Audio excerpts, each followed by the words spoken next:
Welcome to Coastal Cooking with your host, Carmela Campbell. Coastal Cooking features delicious recipes and cooking tips from the Gulf Coast's finest chefs and restaurants. Watch as popular local chefs prepare their special dishes with natural gas. Coastal Cooking is brought to you by Pensacola Energy, provider of clean, efficient natural gas. We are bringing you Coastal Cooking today from the dream home that was featured in this year's Pensacola Parade of Homes. Joining me is Jennifer Westerheim with Westerheim Properties, who along with her husband Thomas built this beautiful home, and this is your second dream home to build. It is. We built the 2014 dream home and now the 2017 dream home. Well, you did another great job. Thank you. It's always a fun project to build the dream home and see everyone come together and the creativity. This home is 4 bedrooms, 4 full baths. It's 3,510 square feet, featuring an extra multimedia use room, as well as open concept living, 3-car garage. It has a beautiful outdoor lanai that brings the outside in. It really is just loaded with amenities. The custom in shelving and closets, upgraded flooring, lighting. It just is a house to see for sure. It is truly a dream home, and it's loaded with natural gas appliances. The natural gas in this home is fabulous. The energy efficiency from the carrier furnace all the way to the outdoor gas lanterns, beautiful at night. If you haven't seen gas lanterns at night, it's just amazing. It is. The ambiance, it's just beautiful. It is beautiful. And the cooking, I'm a huge fan of gas cooking, and it is just amazing, all the things the kitchen features. It has 2 Rinnai tankless hot water heaters, and this is really neat. They're on Wi-Fi, and so you can actually download an app and start it from your phone to recirculate, so you don't even you have no hesitation in your hot water. Great. And tell us about the fireplaces. Has 2 gas fireplaces, 1 indoors and 1 on the outside lanai, so you can sit outside all year long. It's so comfortable and cozy. Nothing like having a fireplace in the holidays. It's beautiful. Well, if our viewers want to see this home, can they call you? Absolutely. You can call me for your own private tour. It's 850-393-8668. And you can visit our website at westerheimproperties.com for more information. And tell our viewers where it's located. This dream home this year is located in Huntington Creek. It's a newer neighborhood located right off Mobile Highway. It's just about a mile west of the Equestrian Center. You can take exit off I-10 on Highway 90 and head to Beulah Road and make a left on Beulah, and then a left on Mobile Highway, again, about a mile down on your left. Okay, and it's beautiful out here, folks. We want you to come on out and call Jennifer and take a look and just see the beautiful, beautiful features in this home. We know you won't be disappointed. But right now, I think there's some cooking going on in the kitchen. I know. Shall we check it out? She's been very busy, and it looks fabulous. Let's check it out. Okay. Our guest chef today is Kat McCreary, who is with Pensacola Cook. She is one of the culinary instructors and also the heirloom gardener. Welcome, Kat. Thank you, Carmela. It's so nice to be back again and nice to be here with Jennifer today as well. Absolutely. Well, we get to start with dessert today. Yeah, we're starting with dessert, my favorite thing. So today what we're going to be doing is a series of 3 recipes, and actually I teach a series of classes for Pensacola Cooks. I teach the last Tuesday of every month, and it's called Recipe Refresh. So what we're doing is we're taking some of our traditional favorite recipes, especially our favorite summertime recipes, and we're refreshing them with alternative, lighter ingredients. So beneficial in many, many different ways if you are making a lifestyle change, or if you have a dietary need and you need to learn how to substitute this ingredient for that ingredient. Or you've just started thinking about, I just don't want my family eating this much refined sugar. I need to find a replacement for refined sugar or heavy dairy or whatever. So our first recipe is one of my favorites. You can expound on this in a million different ways and use it in different applications. You could actually use it inside of a crust as a pie filling. You could dress it up with berries. We're going to serve it with some of our fresh mint from the garden today, which is just delightful. But it is just basically, you only need 3 things.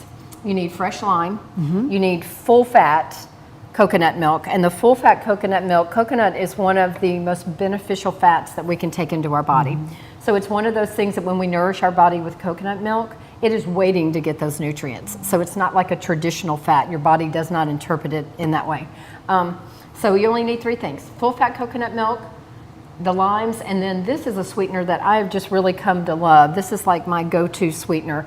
It's an agave product, which I like because it's plant-based, so I like everything that's plant-based.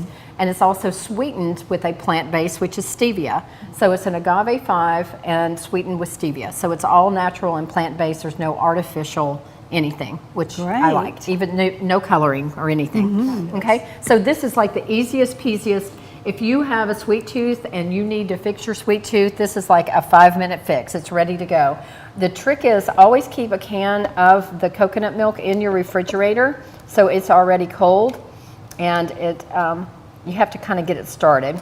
And there's going to be coconut milk that follows behind this. You want both. So you want the coconut milk and the coconut fat. That gives you your texture. Okay. So this just has the most wonderful, light, airy feeling, and it satisfies your cravings, and it's That's easy what I to like. make. It satisfies your sweet tooth. Yeah, it satisfies But your it's sweet tooth healthy. in a very healthy way. This is something you can feel good about serving to your family. You can double, triple, quadruple this recipe. It can go inside, like I said, you can make a filling if you would like. You can put it in, I've even put it in the little mini cupcake cups. I've lined them up and done them like a little 1 bite. A little tart. Yeah, a little tart, and they work out really well for Now, that. can you make more and then store it? Absolutely. In the freezer? Yes. If you freeze it, one tip, if you freeze it, make sure that you freeze it in the container you're going to serve it in. So if I were going to serve it in these Oh, ramekins, okay. I would freeze it in the ramekin, and then when I was preparing my meal, I would take it out to give it a little rest time so it could soften up. But yeah, freezes beautifully. Okay, so the good thing about this, everything goes in. So this is lime zest. So I zested 1 lime, so you can see how colorful that is. Not only is that going to give us color, but it's going to give us that really, really great lime flavor. And then the juice of that same lime, which this is the lime, one of the limes that I zested. So we're going to do the juice of 1 lime. And then it's right about 1/3 cup of the agave sweetener. And you can sweeten to taste. So everybody has a little different taste level. I like tart. I love citrus desserts. Citrus desserts are one of my favorite. So I like the tartness to come through, but if you want to add a little bit more, by all means, you can adjust it to your taste. And then it is just quite simply, you're just going to let the food processor do the work.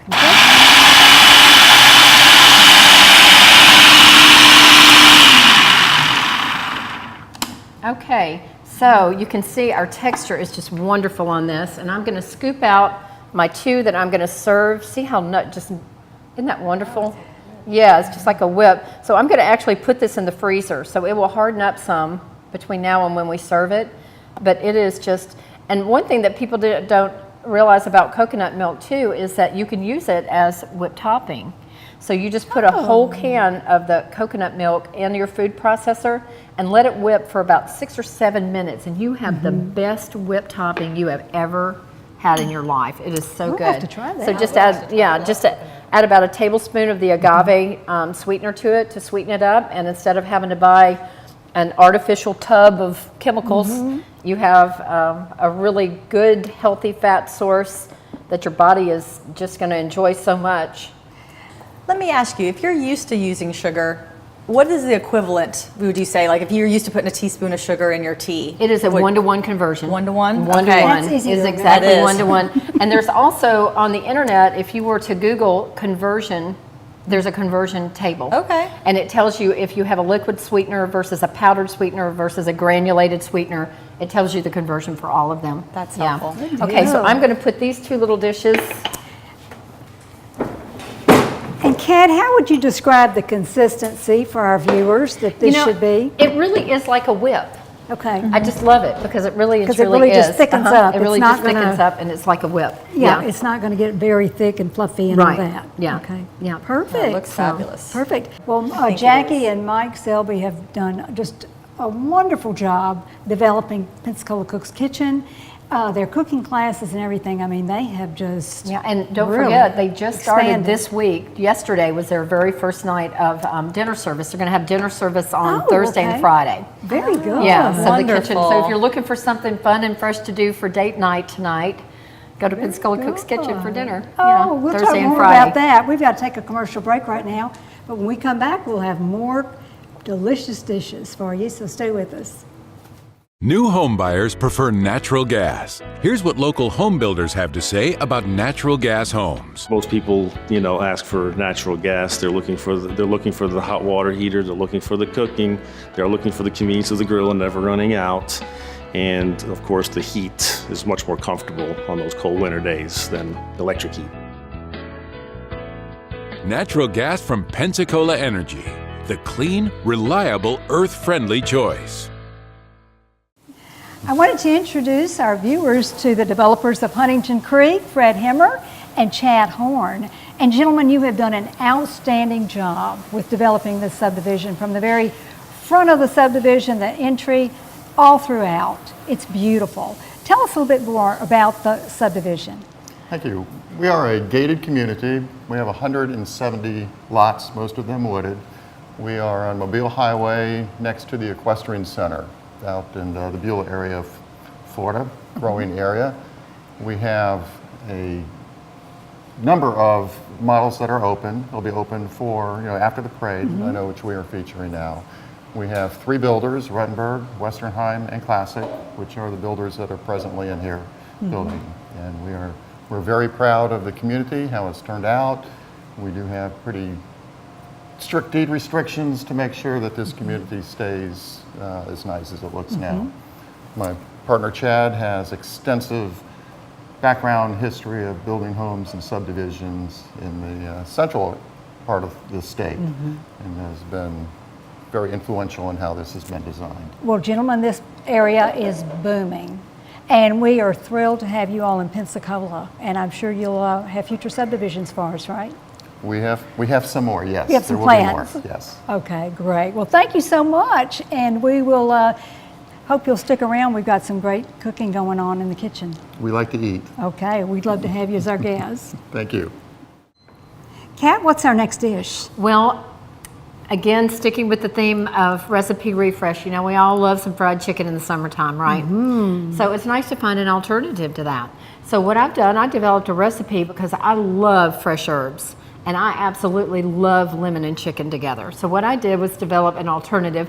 It's not supposed to replace fried chicken. It doesn't even resemble fried chicken, but it's an alternative to have a coating on chicken or a crusting on chickens along that thing.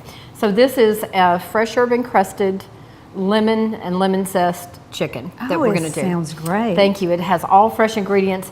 I grew all the herbs that are in here. I grew at Pensacola Cook's Kitchen Garden. So I harvested all the herbs before I came here today. Wow. And there's a technique to this, but this is what it looks like. It's been marinating in the refrigerator. So I'm gonna walk y'all through verbally the technique to this, because you do want to let it marinate. You want all those flavors to marry together, and the longer it marinates, the better. So if you can even prep this the day before and let it marinate overnight, that's even better. But the secret to it is, if you'll see, it may look like that's butter from where you're standing, but it actually is coconut oil. Okay, and I'm a huge lover of all things coconut. The benefits to coconut are just unbelievable. So what you do is I trim my chicken up so I get rid of the excess fat, and I'm using chicken thighs. I love chicken thighs. They impart so much flavor. I do too. They have so much flavor. So these are boneless, skinless chicken thighs. And I just lightly salt and peppered them first. And then in the food processor, I took all the fresh herbs. So I took rosemary and oregano, garlic, and a little bit of the coconut oil, salt and pepper, and I made a paste. So that's the technique, but you do want to let it marinate, and again, the longer it marinates, of course, the more flavor is imparted. Okay. So we're going to put that to the side, and we're going to move on to our pesto. Sounds great. This is basil pesto. Yes, it's basil pesto. So I'm making, I don't do too many things in a traditional manner, if you hadn't figured that out about me. But it works But it works out wonderfully. great, yeah. So we have all of our ingredients, and for the acid, I'm going to use some fresh lemon juice for the acid. So our pesto, of course, the foundation of it is our basil, and I wish that y'all could smell this at home because it is just It unbelievable. is heavenly. I mean, it is. And you've got purple and green? I have purple and green, and a lot of people associate that the purple is more of an anise flavor or a licorice flavor. Well, that's not true. This is a true Genovese. So this is traditional sweet basil, Genovese basil. But a lot of people don't realize, and being an heirloom gardener, when you come visit one of my gardens, you'll see purple everywhere. And purple is the color that explorers would look for, because 9 times out of 10, if a food has purple by nature in it, it's not poisonous. So they would look for a purple stem or a purple leaf or purple fruit or a purple root. So purple was very prevalent in nature in our food in the very beginning. So as an heirloom gardener, these are preserved crops. So this has been preserved over all the years, so it's still purple. Yeah. So anyway, Very just a little interesting. tidbit, just a little Yes. fact about that. Okay, so what you're going to want to do is I like to get all of my basil leaves in here at the same time, and if you kind of break them up and get them started, it also helps to release some of the oil, and releasing some of the oil really helps with the processing part. Now, how So- much basil would you say this is? I mean, it this takes is quite probably, a bit. Yeah, it's probably 2 cups. Okay. Yeah, it's probably 2 cups of basil, loosely 2 cups of basil. And break up the leaves. Yep, so you want to That's break good up the to leaves, know. and that helps to release some of the oils. And the aroma. Oh, the aroma is just unbelievable. It is wonderful. Is just, yeah. So we'll save a little bit of that to garnish our meal with. So we'll have to save a couple of those leaves right there, and we'll put those to the side. Okay.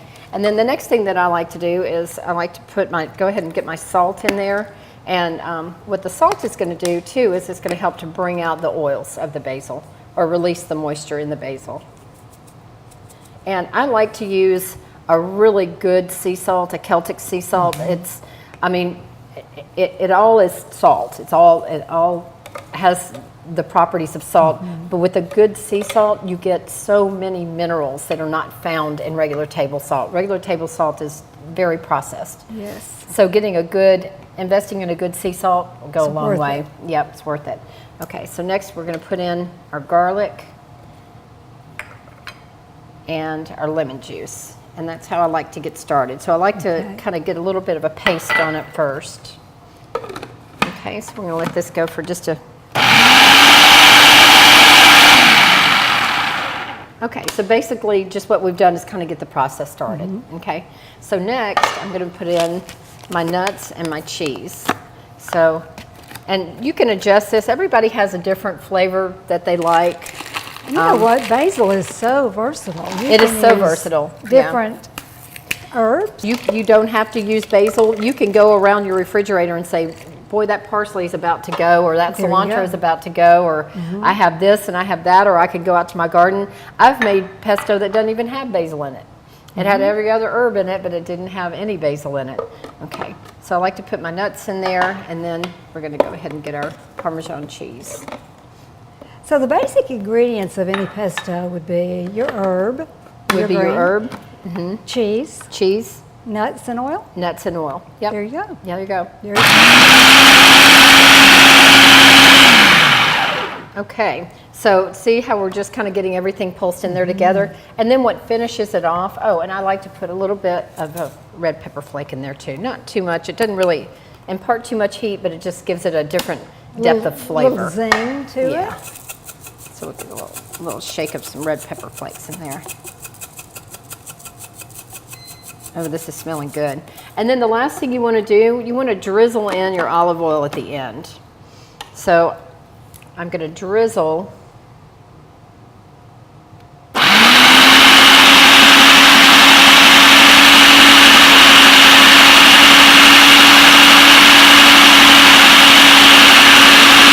Okay, so what you want to do throughout the process, now we still have at least half of our oil to put in there, but you want to kind of knock this back down. So you want to get it back towards the center of the bowl so everything is blending evenly.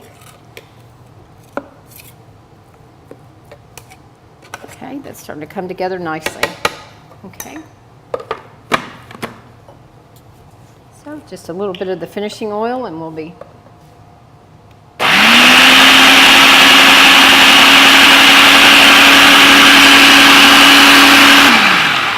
Okay, so we have finished up our pesto and it's going to serve double duty today.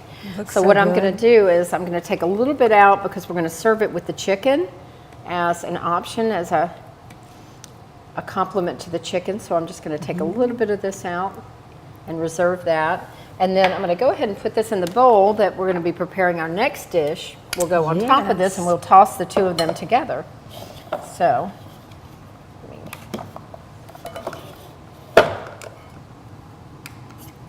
Oh, that's got a beautiful texture. thank you. Okay. you'll pardon me, I'm just going to drop this in here. Okay. All right, so we'll get the, and again, you know, you can adjust your ingredients if you like it with more nuts, or you like it with more cheese, or you like it with more basil. You can get it to your flavor level. And like you said, pesto is just such a very versatile, so versatile. You can use different types of herbs.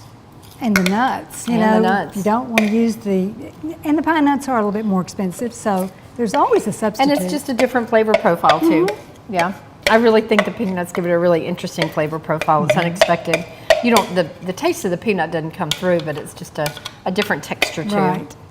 Okay, so we are going to reserve that for our next dish that we'll be making. How do you store pesto, fresh pesto? I store it in the refrigerator in a glass jar. Glass jar? I put it in a glass jar with the lid on it. Yeah, I sure and do. and it doesn't turn? No. That's a great tip. Yeah. I Now, didn't know when that. you put it in the jar, just squeeze just a tiny bit of lemon juice on the top. Oh, okay. Yeah, so the Okay. lemon juice will go a long way in helping that process. Okay, so we have our pesto to the side. So now we are ready to get our chicken in the pan. So I Okay. cannot wait. It's going to smell so good in here. Oh, I can't wait either. Okay, so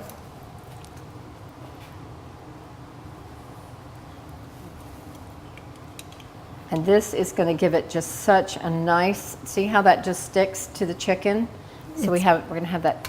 Beautiful. All right, so I'm just going to go ahead and get the rest of our chicken in here. Oh, this is going to be so delicious. It smells good already.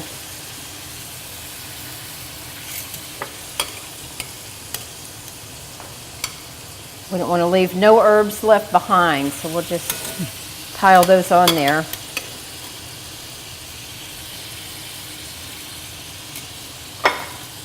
And I always like to reserve my lemon juice that's in the bottom, because sometimes throughout the cooking process you need a little bit more liquid. So I always like to reserve what is in the bottom of my dish. So if I need some more cooking liquid during the process, I'll have that to go to. Okay. Okay, so our chicken's going. We And got our it's- pesto made. And the aroma's wonderful.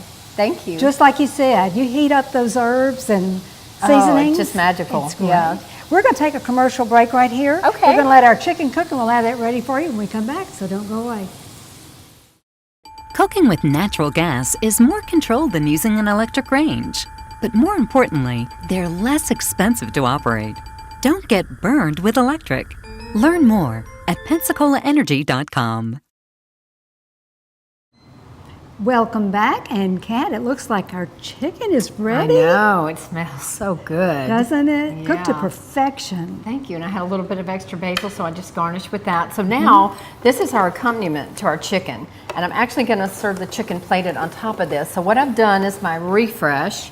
Instead of pasta noodles, we are making zoodles.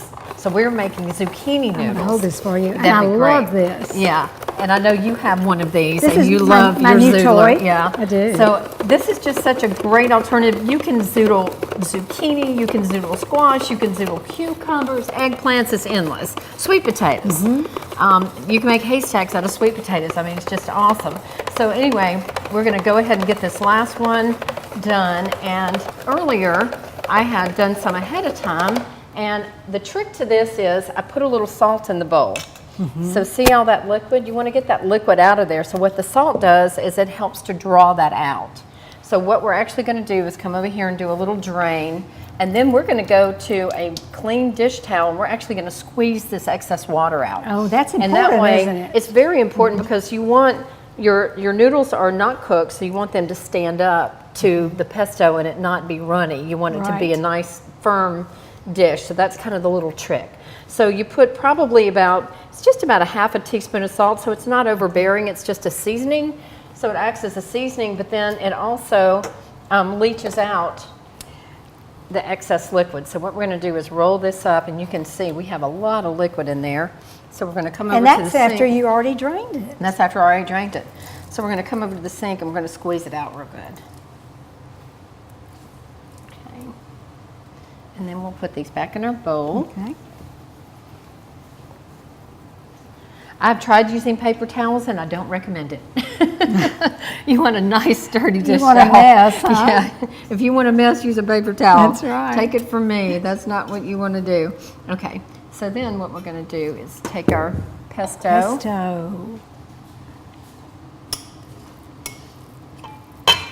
And then we are going to marry these two together. It's going to be so delicious. Do these have to set up for a while? You or know, not? you can serve this now instantly, or if you want to make it, the good thing is all of these can be made ahead. This can be a made ahead meal with the chicken marinating. The only thing you have to cook is the chicken. Your other two dishes are already made. Yeah, and it will keep in the refrigerator well for quite a few days. Okay. So I'm just going to mix these two flavors together, and then I was able to accumulate enough of the cherry tomatoes out of the garden that actually these are grape tomatoes. We're going to garnish with those grape tomatoes. It's going to be just lovely. So you just want to get a nice mix so that all of your zoodles are covered with your pesto. Okay, and then what we're going to do, we're going to use that as the center of our plate. So that's going to be the center of our dish. So we're going to get a nice real pretty stack of those. Look how pretty that is. You know, that letting them soak in the salt is the secret. It is, it really is. Mine never come out that pretty. Yeah, it really is. That is the secret. So then what we're going Glad to to do, know that. we're going to take a few of the cherry tomatoes and just kind of garnish those around our plate. Just kind of sprinkle those on. Look how pretty that is. Beautiful dish. And then we are going to get the center of attention, which is our chicken, right there in the center. Kat, that is a beautiful, beautiful you. dish. Look at And we had a that. few. Oh, I'm sorry. That's okay. We just Green have onions. a few little green onions to Yeah. go on there, just nice and fresh. And then I'm going to top it off with just a little finish of Parmesan cheese. Perfect. I'm going to let you set it right up front there, and then we've got our special dessert. We do. So we finished off the There. dessert. So when I was talking earlier that if you're going to freeze it, put it in the freezer. If you put it in the dish that you're going to actually serve it in, so this can be made ahead and just taken out to soften up just a little bit. And I just finished it off with some of the mint from the garden. Great idea. Yeah. And I love fresh mint. Ooh, I love fresh mint. It's really good. You could actually add mint to this, and it would be delicious. And you could garnish it with berries if you'd like. Yeah, Make a berries beautiful would be dessert. a great compliment. Yes. Well, I'm sure a lot of our viewers are going to want to make this at home, so we were going to give you the recipes. If you would like them, you can call Pensacola Energy, 436-5050, or you can visit our website, www.coastalcooking.com. Now, Kat, if any of our viewers are interested in finding out about the classes taught at Pensacola Cooks, do you have a website? We do. It's www.pensacolacooks.com, and you will be able to find out all the information. There's a wonderful calendar. Well, thank you for educating us Well, you're on a lot welcome. about You're these welcome. herbs and different dishes that you did. I mean, it's been wonderful, and I can't wait to dig in and taste them. Okay. If they taste as good as they look, they're going to be great. Well, I hope you enjoy. You did a great job. You'll have to come back. Okay, I'd love to. Okay, we hope you'll come back and join us again next Sunday for more Coastal Cooking. This has been Coastal Cooking with your host, Carmela Campbell. Coastal Cooking is brought to you by Pensacola Energy, provider of clean, efficient natural gas. Join us each Sunday at 6 p.m. for more Coastal Cooking.